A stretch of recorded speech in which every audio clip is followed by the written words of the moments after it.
नमस्कार, आप देख रहे हैं सी न्यूज भारत। मैं हूं आपके साथ स्नेहा सिंह। वक्त हो गया है न्यूज आवर का।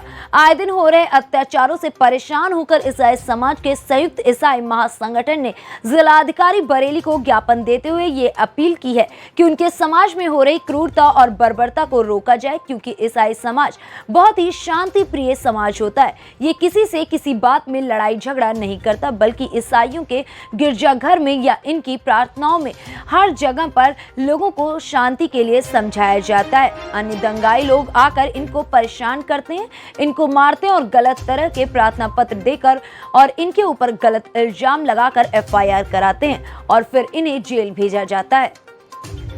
इस तरह से कई पादरी और पासवान आज भी जेल में हैं। वहां के पदाधिकारियों से जब इस मामले में जानना चाहा गया तो किसी ने भी स्पष्ट नहीं किया। हम भी देश के नागरिक हैं, हमने भी भारत को और भारत के सभी इलेक्शन के नेताओं को वोट दिया है और हमारा भी उतना ही अधिकार है जितना कि अन्य भारतीय का है। फिर हमारे साथ इस तरह का व्यवहार क्यों हो रहा है? हम चाहते हैं कि इसमें शासन और प्रशासन इसका पूरा ध्यान रखे और हमारे गिरजाघरों को और हमारी प्रार्थनाओं की जगह तोड़-फोड़ ना किया जाए और हमारे दुआ करने वाले आदरणीय पादरी और पासवानों के साथ किसी भी तरह का गलत व्यवहार ना किया जाए। हमें भी शांति से अपने समाज की दुआ और प्रार्थना करने दी जाए। सर, आपका नाम? हो तो गया। हाँ जी। आज जो हम लोग यहाँ पर एकत्र हुए हैं क्योंकि हमारे ईसाई समाज पर जगह जगह हमले हो रहे हैं। हमारे पादरियों को जो आराधना और प्रार्थना कराते हैं और जो हमारे आदरणीय हैं उनके साथ में मारपीट की जाती है, उन्हें सताया जाता है। उनके यहाँ अब स्थिति ये आ गई कि उनके बच्चों को, उनके घर की पत्नियों को, महिलाओं को मारा पीटा जा रहा है। हमारी चर्च की जो धार्मिक पुस्तकें हैं, बाइबल, उसको जलाया जाता है, उसको फाड़ा जाता है। चर्च के जो सामान हैं, कुर्सियां हैं, उनको तोड़ा फोड़ा जाता है। एक घटना हुई थी शयापुर में जहां एक बच्ची थी छोटी 13 साल का, जिसका हाथ टूटा तो तोड़ दिया गया था। इस तरह से घटनाएं लगातार बढ़ती चली जा रही हैं। अभी एक घटना हुई थी कि जहां पर भिलाई में, जहां पर एक पास्टर को दिन में और पुलिस के उपस्थिति में, प्रशासन वहाँ मौजूद था, उस उपस्थिति में पास्टर को चांटा मारा गया।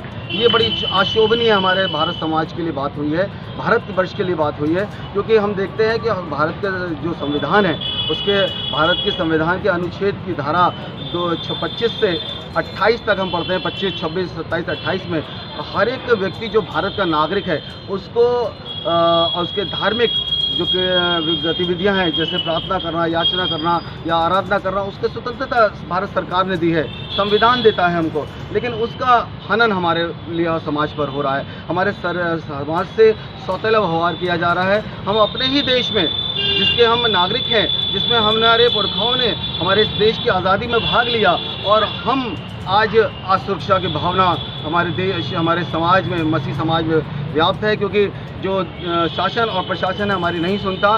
लोग हमारे ही चर्चों पे आके हमले करते हैं, हमारे ही पादरी को मारते हैं, हमारे ही चीज़ों को तोड़-फोड़ करते हैं, और उसके बाद में 295A जो धारा है, जिसके अंतर्गत ऐसा करना दंडनीय अपराध है, और वो धारा बजाय उन लोगों के खिलाफ जो ऐसा करते हैं उनके खिलाफ लगाने के, बल्कि ये धारा हमारे निर्दोष पादरियों के पर, क्योंकि हम मसीह समाज के लोग शांति प्रिय लोग होते हैं, पलट के जवाब देना नहीं जानते, पलट के गाली देना नहीं जानते, पलट के वार करना नहीं जानते, लेकिन हमारे लोगों के साथ में ये सारी बातें होती हैं और फिर जो संबंधित धाराएं होती हैं वो हमारे ही पादरियों पर लगा दी जाती हैं। ये बड़ा अशोभनीय और बड़ा चिंतनीय विषय हमारे समाज के लिए बन गया है। इस चिंता को लेकर हमने ये एक आज ये प्रोटेस्ट किया है। हमने एक तैयारी की है कि हम रैली, और जो संवैधानिक हमारा अधिकार है, रैली निकाल कर हम अपना ज्ञापन शासन और प्रशासन को देंगे।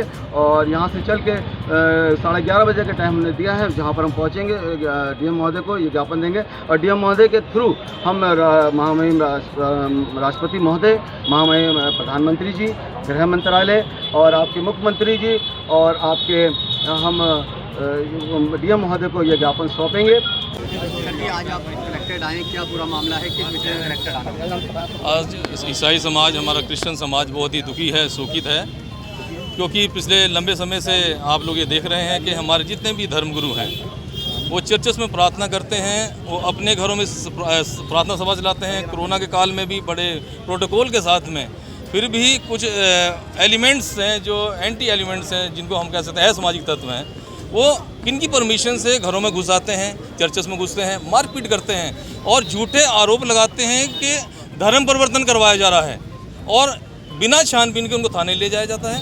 और झूठा मुकदमा दायर करके सीधा जेल। कितने समय से ये आप पे अत्याचार हो रहा है और क्यों ये लोग करते वो तो लगातार 6-7 साल से कुछ ज़्यादा हो रहा है और हम ये नहीं कहेंगे कौन सी सरकार इसको बढ़ावा दे रही है, नहीं। हम सारी सरकारों का स्वागत करते हैं, इज्जत करते हैं, मान सम्मान करते हैं, क्योंकि हम भी वोट देते हैं सर, और हमारी वोट देने से ही सारी सरकारें बनती हैं। आगे क्या करने वाले हैं, क्या करने आए हैं? हम डिमांड करना चाहते हैं यहाँ के डीएम महोदय से और इनके माध्यम से हम राज्यपाल साहब को, राज्य सरकार, केंद्र सरकार, राष्ट्रीय मानवाधिकार आयोग और अल्पसंख्यक आयोग को, जो कि पूरे देश में बना हुआ है, क्योंकि हम लोग अल्पसंख्यक हैं और हम लोग डिमांड वहीं करेंगे और उनके सामने अपने प्रस्ताव को रखेंगे कि हमारी सुरक्षा करी जाए और इस देश में हमें हमारी धार्मिक स्वतंत्रता का पूर्ण अधिकार दिया जाए।